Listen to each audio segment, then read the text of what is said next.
Saya akan tunjukkan proses membuat data, tapi dengan scan barcode ya produk ya, terus kemudian produk itu ada di pusat master data ShopRP. Jadi ini prosesnya simple banget.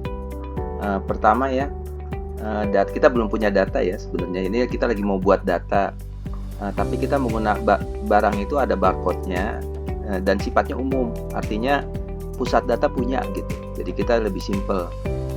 Ini kita berada di halaman utama back office ShopRP. Ini kan ada katalog ya, katalog, terus kemudian cek produk ya, ID produk or barcode. Ini tekan saja. Nah ini produk itu kita scan. Nah ketika di scan ini kan di sistem kita nggak ada nih produk not found ya di tempat kita ya, tapi di pusat data ada.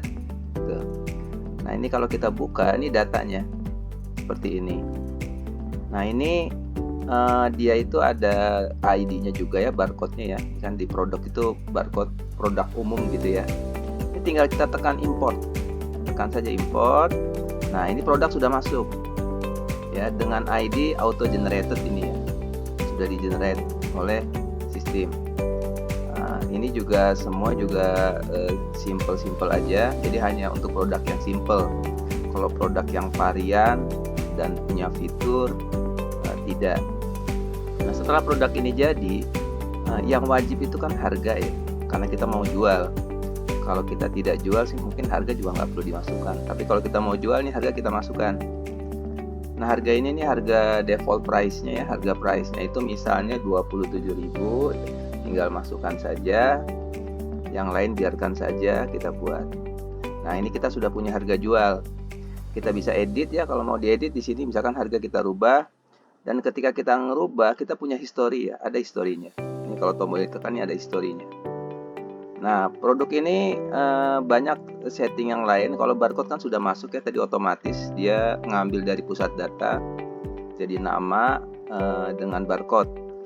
Nah terus kemudian pemasok dan harganya ya, ini perlu kita masukkan karena mungkin kita mau beli. Jadi ini pemasok, misalnya kita ketik saja ya, misalkan kita mau beli ke TikTok nih, ketik 1, 2, nah ini TikTok kan muncul ya, pilih saja TikTok. Kemudian beli minimum berapa sih, barangkali ya misalkan minimalnya kalau kita beli di sana di supplier itu misalkan 1 ya, misalkan 5 lah ya, 5 minimal belinya 5, kalau enggak ya 1, buat saja isi saja 1. Nah ketika kita beli misalkan harganya 21.000 misalnya ya, ini kita masukkan ya, ini harga untuk supplier TikTok. Kalau kita masukkan yang lain ya, misalkan supplier yang lain, ini kita masukkan, kita buat lagi pemasok produk baru, misalnya kita milih dari tombol itu ya, misalkan Superindo, misalnya Superindo. Ini kita biarkan saja, harga beli dari dia itu misalkan 20.000 misalnya ya. Nah, ini kita udah punya 2 nih, ada Superindo, ada TikTok. Seperti ini ya, import data produk sederhana dari pusat data.